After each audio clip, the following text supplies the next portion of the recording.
the very beginning, my mentor and mentors have been there for me, constantly keeping in touch, you know, always texting me, hey, come to Dream Project, we're going to do this and this next week, hey, this is coming up.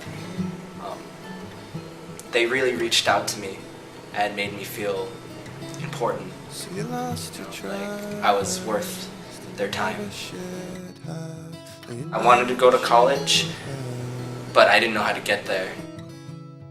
My parents didn't go to college.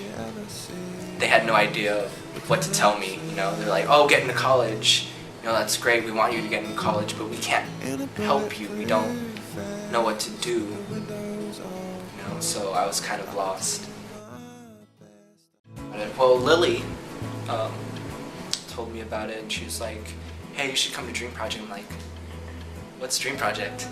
And she was like, well, you want to get into college, right? I'm like, hell yeah, I do. So I came to one of the meetings and I fell in love right away.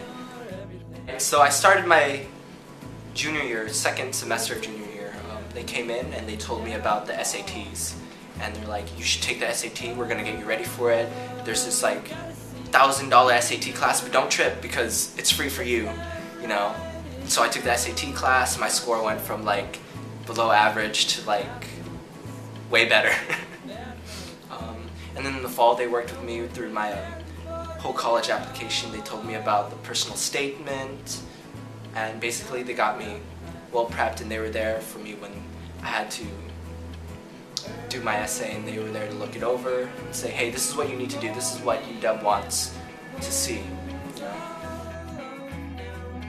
Phelan was one of the students I worked with at Ingram High School. It was just such a pleasure working with him, just knowing that he's so committed to this idea of going to college, and that, I don't know, in a lot of ways, my relationship with the students was almost like an older brother.